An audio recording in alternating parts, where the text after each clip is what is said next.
Uji akan kesabaranmu, akan syukurmu, suamimu juga diuji. Akan syukur, sabar, dan keadilan dia. Jadilah wanita penghuni surga. Semua udah dijelasin. Engkau mau pilih mana silahkan. Namun memang jalan menuju surga itu berat. Kita harus melawan nafsu kita. Kata Nabi alaihi salatu wassalam, huffatil jannah bil makari. Surga itu dikelilingi dengan perkara-perkara yang dibenci oleh jiwa manusia. Nggak suka tuh orang.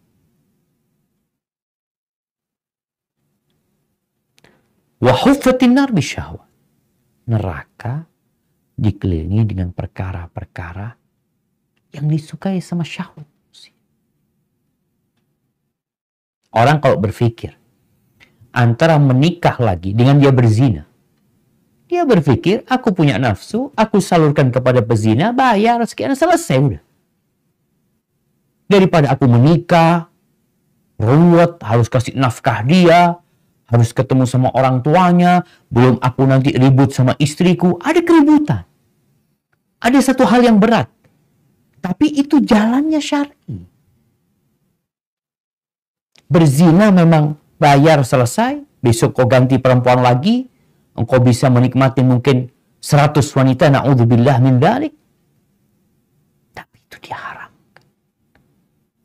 Sedangkan kalau engkau menikah lagi, ada banyak beban yang harus engkau emban.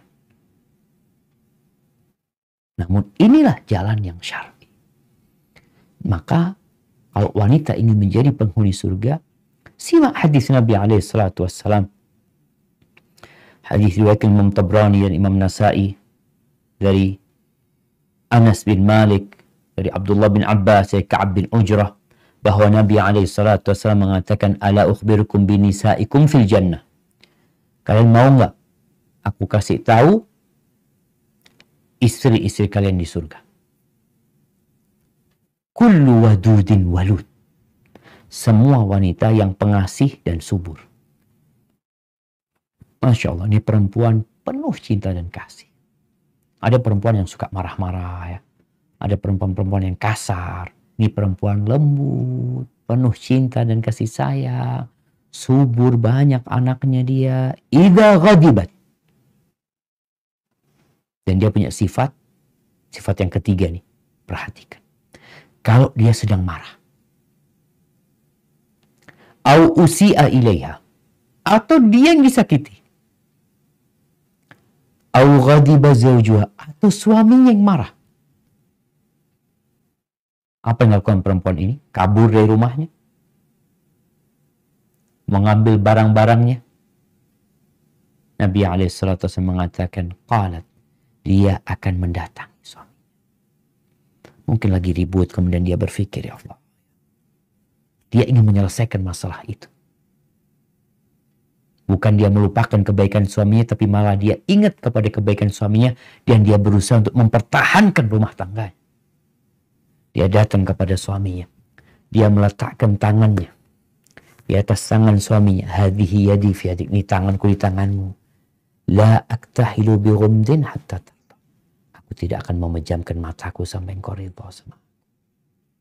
Subhanallah. Enak banget jadi suami. Ahibati fillah. Ujian ini harus dilewatin bersama-sama. Kemudian kita lihat perempuan-perempuan yang suka menyakiti suami. Ada perempuan yang merasa apa ya? Merasa komandan di rumah. Dia yang mengatur suaminya. Suaminya, apa ada istilah? Suami dibawa ketiak istri, ada istilahnya. SBKI.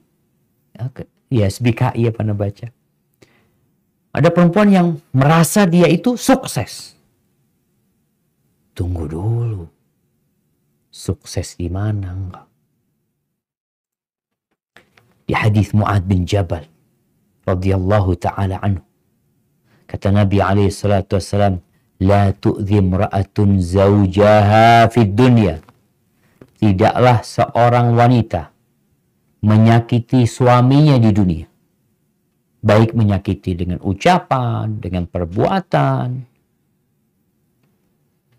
Illa qalat zawjatuhu minal huril ain. Kecuali melainkan istri dia dari bidadari surga akan mengatakan kepada dia, la tu'dhi, engkau jangan sakiti dia. Qatalakillah, semoga Allah membinasakan. Ini bidadari surga dari marahnya sampai mendoakan qatalakillah, semoga engkau dibinasakan sama Allah. Fa innama huwa indaki dakhil yushiku ayu fariqaki ilaina. Dia cuma sebentar, dia cuma singgah di tempatmu. Gak lama lagi dia akan berpisah dengan engkau, akan bergabung dengan kamu. Maka hendaklah, ya, bukan karena anak laki-laki yang menyampaikan hadis ini, tapi karena kita sama-sama ingin masuk surga bersama. Kemudian di hadis Ummu Salamah radhiyallahu taala anha, Hind binti Abi Umayyah, Rasulullah SAW mengatakan, ayyuma imra'atin matat wa zawjaha anha radin dakhalatil jannah. Perempuan mana saja yang meninggal dunia dalam kondisi suaminya ridha, maka Allah akan memperkenankan bagi dia untuk masuk surga. Dengan catatan ridha. Suaminya ridha artinya suaminya tidak disakiti sama dia. Dia tidak mencela suaminya. Dia menghormati dan menghargai suaminya. Maka insya Allah dia akan masuk surga. Secara keseluruhannya dari pembahasan kita lihat perempuan itu akan masuk surga dengan mudah kalau dia menjaga hablum minallah, yang wajib-wajib dia jaga. Tadi kita bicara tentang sholat yang 5 waktu, puasa, Ramadan ya. Kemudian dia menjalankan tugasnya sebagai seorang istri dengan baik. Dia patuh dan taat kepada suaminya. Dia menjaga kehormatan suaminya. Dia menjaga kemaluannya. Insya Allah ketika itu akan mudah bagi dia masuk surga. Hadza wallahu a'lam bishawab. Ana nggak ingin panjang lebar menjelaskan hal ini. Mungkin kita akan masuk ke sesi tanya jawab berkaitan dengan hadis yang terakhir tadi jamaah yang Ana bacakan. Perempuan mana saja yang meninggal dunia dalam kondisi suaminya ridha, maka dia akan masuk surga. Hadis ini diperselisihkan kesahihannya oleh para ulama. Imam Tirmidzi mengatakan haditsun hasan, tapi oleh Syekh Albani hadis ini didhaifkan. Namun wanita yang patuh dan taat sama suaminya, suaminya ridha sama dia, Allah mudahkan bagi dia masuk surga. Hadza wallahu a'lam bishawab. Kita kembalikan ke moderator supaya waktu kita lebih banyak untuk diskusi. Tafadhal. Barakallahu. Masya Allah, syukron Ustadz, jazakallah khair atas penyampaian ilmu yang telah Ustadz sampaikan. Dan seperti Ustadz sampaikan tadi, jamaah sekalian, terus ibu-ibu, ini tiba saatnya bagi kita untuk bisa menyampaikan pertanyaan kepada Ustadz terkait tema-tema yang telah Ustadz sampaikan. Dan juga kalau ada pertanyaan luar tema, kita akan coba kondisikan insya Allah ta'ala. Baik Ustadz, kita akan coba buka pertanyaan-pertanyaan yang telah masuk. Dan kita akan coba dahulukan pertanyaan yang sesuai dengan kesesuaian tema atau yang mendekati insya Allah. Baik Ustadz, pertanyaan pertama Ustadz dari Ibu Ayu Septiani. Ustadz mohon izin tidak keluar dari tema Ustadz, tetapi nampaknya ini sangat urgent. Ustadz, bagaimanakah cara untuk bertobat dari dosa besar dahulu Ustadz? Sehubungan dengan pernah pacaran dan seterusnya Ustadz, dan kini Alhamdulillah telah mendapatkan banyak sekali penjelasan, namun bagaimanakah cara bertobat dari dosa-dosa terdahulu Ustadz? Naam, barakallahu fiik. Iya, jamaah rahimakumullah. Tadi berkaitan dengan menjaga kemaluan. Ya kita sedih jamaah.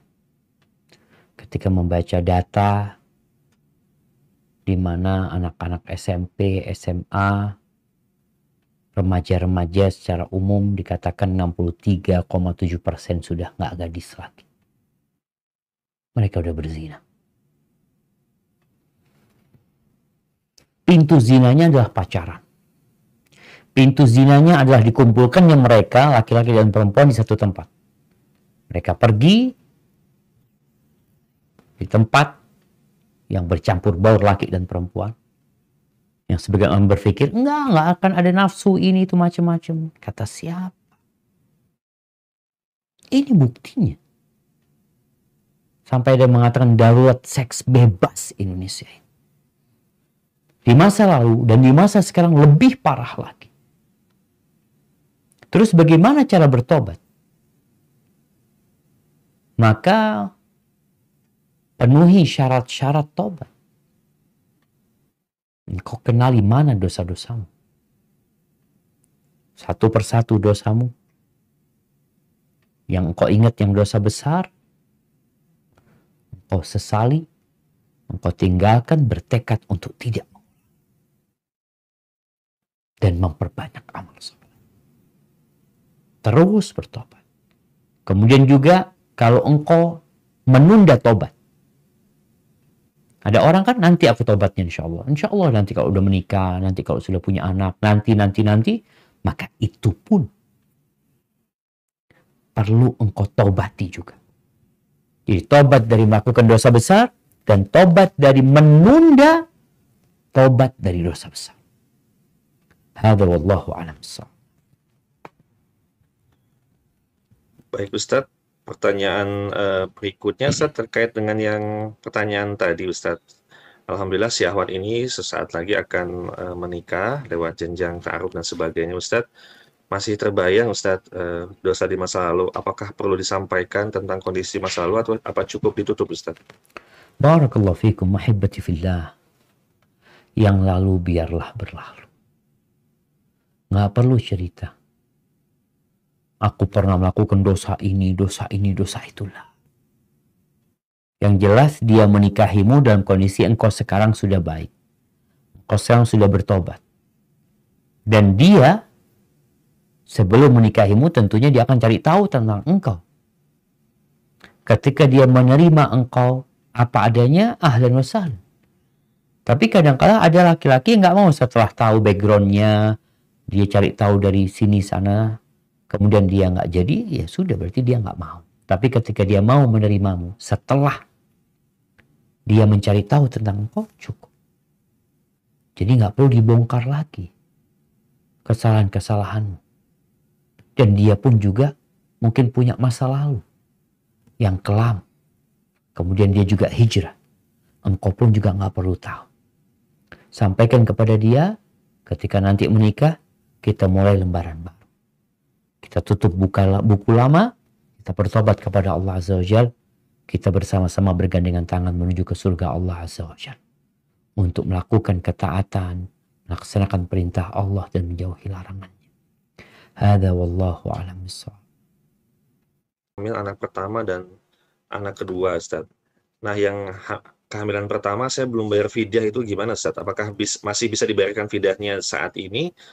Dan bagaimanakah seharusnya mengganti? Apakah lewat puasa atau lewat fidyah Ustaz? Barakallahu fikum. Ya, bicara mengganti puasa, utang puasa ya.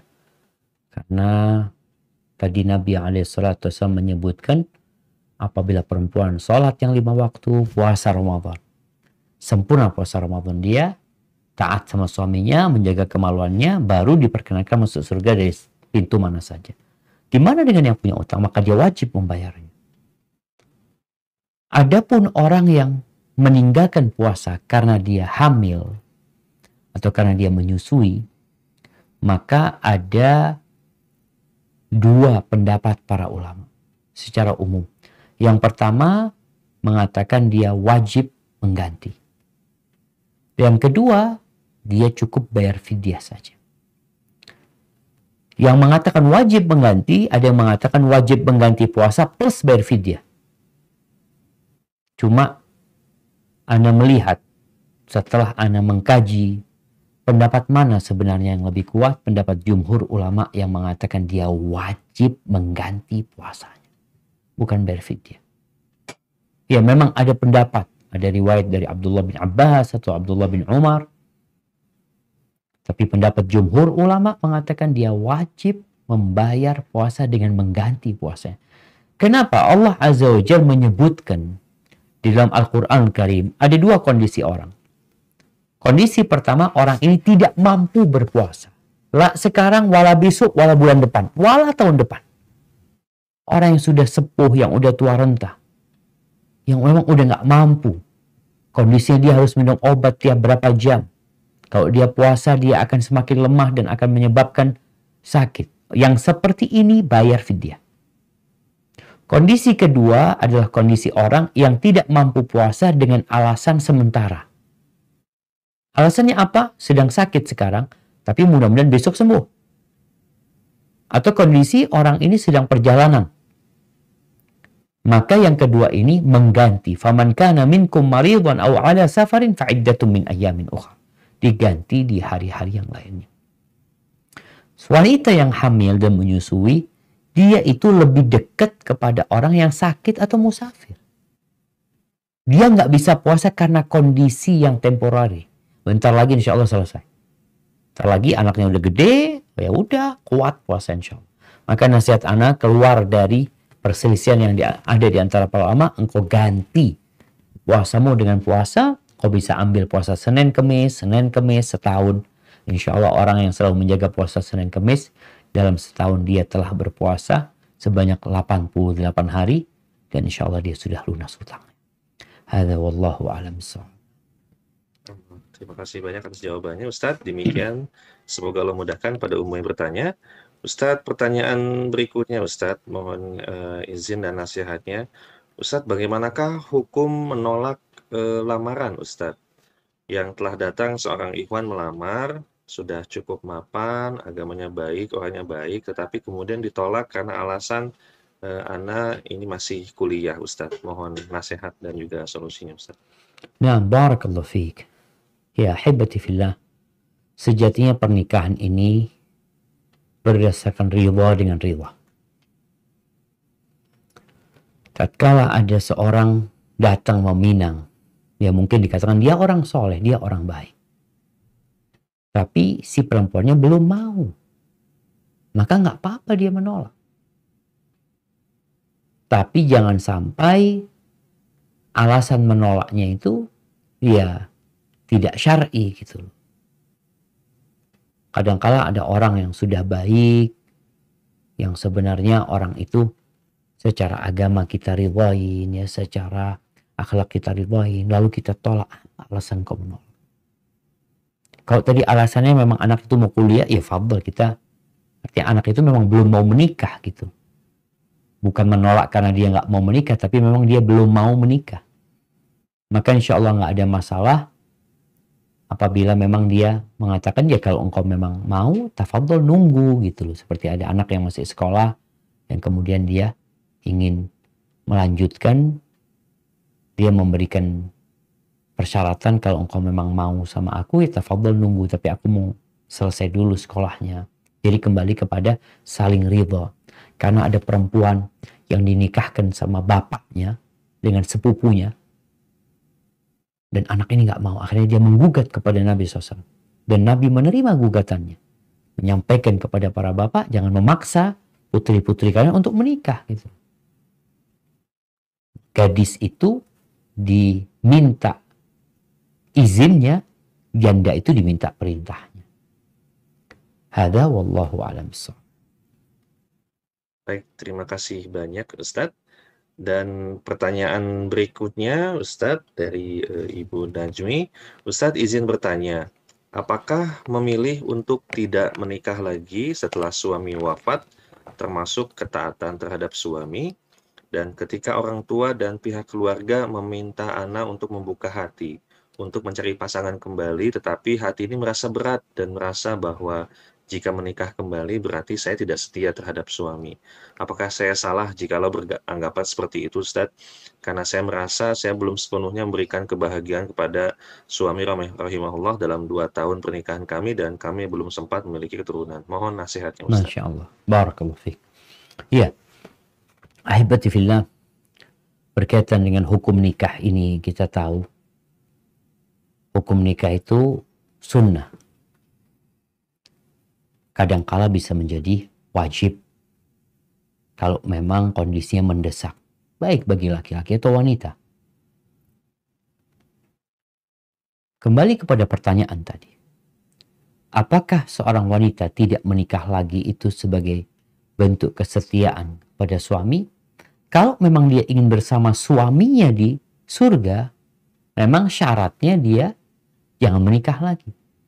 Karena wanita itu akan bersama suami dia yang terakhir. Akan tetapi kalau kondisinya tadi disebutkan dia baru nikah 2 tahun ya. Mungkin dia kalau menikah lagi dikatakan tidak setia sama suaminya. Enggak. Ini jamaah, suaminya sudah meninggal dunia. Kita tahu bagaimana Ummu Salamah bersama Abu Salamah. Mereka 2 pasangan yang sangat harmonis. Yang saling mencintai. Dan gak kebayang Ummu Salamah itu ada orang lebih baik dari Abu Salamah. Ketika Abu Salamah meninggal dunia, Ummu Salamah berdoa. Mengatakan, Inna lillahi wa inna ilaihi raji'un. Allah ma'jurni fi musibati wa akhlif li khairan minha. Ya Allah, berikan pahala di musibahku dan berikan aku ganti yang lebih baik. Ummu Salamah tanya, man khairun min Abi Salamah? Siapa yang lebih baik dari Abu Salamah? Nggak ada orang dalam bayangan dia. Ternyata dia lupa. Ada manusia terbaik di muka bumi ini. Siapa Nabi Muhammad SAW? Ketika Nabi Muhammad SAW melamar Ummu Salamah nggak langsung nerima. Dia tahu dengan kondisi dirinya. Dia mengatakan, ya Rasulullah, aku punya anak ya Rasulullah. Anaknya 3, Ummu Salamah pada waktu itu. Dan Ummu Salamah kerja. Di rumahnya dia menyamak kulit ya untuk dijual. Dia mengatakan, aku punya anak-anak ya Rasulullah. Kemudian Ummu Salamah mengatakan, dan aku pencemburu ya Rasulullah. Aku pencemburu. Maka Nabi mengatakan, adapun anak-anak semoga Allah mencukupi mereka nantinya. Dan adapun rasa cemburumu, semoga Allah mengusirnya darimu dengan kita berdoa mohon sama Allah SWT. Artinya dengan berdoa. Akhirnya menikah. Dan tidak dikatakan Ummu Salamah nggak setia berarti sama suaminya. Nggak ada masalah karena memang sudah selesai hubungan itu. Tidak setia itu tatkala engkau selingkuh. Tapi tatkala suami meninggal dunia, engkau menikah lagi, nggak ada masalah dalam hukum agama. Dan sekali lagi tidak dikatakan tidak setia. Suami yang menikah lebih dari 1 juga tidak dikatakan tidak setia. Nabi SAW menikah lebih dari 1. Apakah dikatakan, oh beliau nggak setia? Beliau adalah orang yang paling setia. Itu dengan cara menghargai, menghormati, dan menjaga suaminya. Jadi Anda rasa ketika keluarga memintamu untuk menikah lagi, karena harapannya engkau memiliki anak-anak yang akan mendoakanmu, dan semoga suami yang telah meninggal dunia diampuni sama Allah Azza wa Jalla, dan engkau banyak-banyak mendoakan dia karena dia sudah berada di alam yang berbeda dengan engkau, dan engkau akan menjalani kehidupan ini sendiri tanpa suamimu. Kalau engkau menikah lagi, semoga itu jadi yang terbaik buat engkau. Dan nasihat ana, mungkin engkau bisa istikharah, minta pilihan dari Allah Subhanahu wa taala. Abu Darda sebelum meninggal dunia, istrinya ngomong, ya Abu Darda, aku ingin bersamamu di surga. Apa kata Abu Darda? Idzan la tankihi ba'di. Kalau gitu kau jangan nikah lagi sama setelah aku mati. Itu syaratnya. Bukan larangan gitu. Kalau engkau. Karena sejatinya kalau suami berpesan, aku berpesan kepadamu jangan nikah lagi. Nggak bisa wasiat itu. Karena setelah meninggal dia, selesai urusanmu, dan wanita ini punya hak atas dirinya. Dia mau menikah, tafadhol. Dia nggak mau nikah, silahkan. Abu Darda hanya mengatakan, kalau engkau benar ingin bersamaku, ya jangan nikah lagi. Dan kalau engkau nikah lagi, ya sudah. Engkau akan bersama suamimu yang terakhir. Hadza wallahu a'lam bissawab. Masya Allah. Terima kasih banyak Ustadz atas jawabannya. Dan pertanyaan berikutnya mohon izin akan kami angkat. Ustadz, mohon maaf di luar tema. Ustadz, sepupu suami saya punya 2 anak gadis. Alhamdulillah bulan puasa ini dilamar oleh ikhwan. Tetapi sepupu suami saya ingin melaksanakan secara bersamaan di hari yang sama. Tetapi orang tua semua melarang karena mereka bilang itu tabu. Kami sudah mencoba menjelaskan baik-baik kalau itu tidak masalah. Mohon nasihatnya Ustadz, apakah harus mengikuti perkataan orang tua atau tetap melaksanakan secara bersamaan? Mohon nasihatnya Ustadz. Nah, barakallahu fiik. Ya ahibati fillah, kalau bicara hukum syariat, sejatinya nikah secara bersama-sama itu akan lebih irit dari sisi finansial ya, akan lebih memudahkan bagi anak-anak juga, tidak memberatkan mereka. Hanya kembali kepada adanya keyakinan-keyakinan umpamanya yang mungkin takut kalau nanti bersama akan membahayakan mereka. Keyakinan-keyakinan inilah yang perlu diluruskan. Tapi kalau mereka umpamanya udahlah nikahnya nggak bersamaan nanti aja, umpamanya yang ini bulan ini, yang ini bulan depan. Kalau alasan-alasannya bukan masalah keyakinan, maka nggak ada masalah sebenarnya. Terus apa pilihannya? Ya tinggal nego sama mereka. Kalau masih belum bisa, ya udah nikahnya umpamanya nggak bersamaan, tapi walimahnya bersamaan. Artinya nikahnya itu kan walimah ini nggak harus bareng pernikahannya, cuma. Umpamanya Anda menikah hari ini. Terus Anda punya sepupu nikah hari ini juga. Walimahnya udahlah walimahnya bulan depan aja. Nggak ada masalah. Mungkin itu bisa dinegokan sama mereka. Kita ini jadi masalah nikah ini terlalu jadi sesuatu yang memberatkan kita. Harus bikin undangan. Harus sewa gedung. Harus pakai baju pengantin. Harus sewa kuade.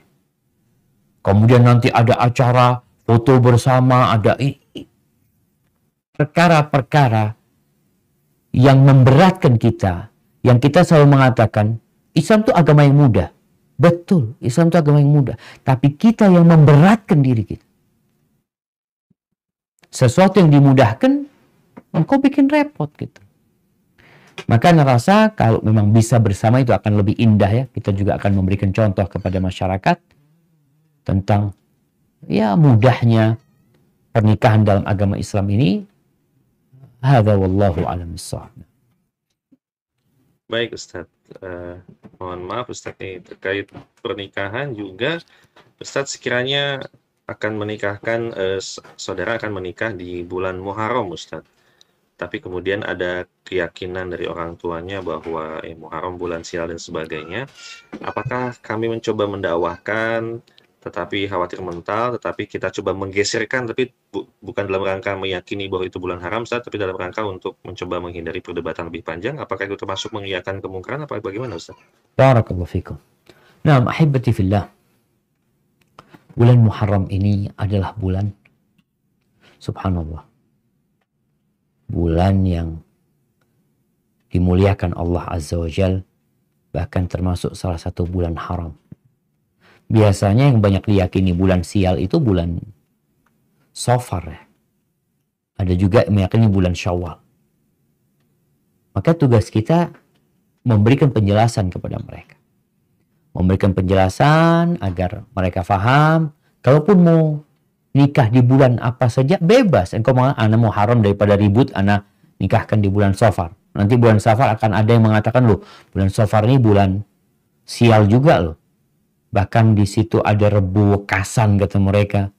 Di mana hari Rebu terakhir katanya turun bala sejumlah 300.000 atau berapa. Keyakinan-keyakinan yang tidak benar. Jadi kalau memang mengakhirkannya bukan karena keyakinan itu nggak ada masalah.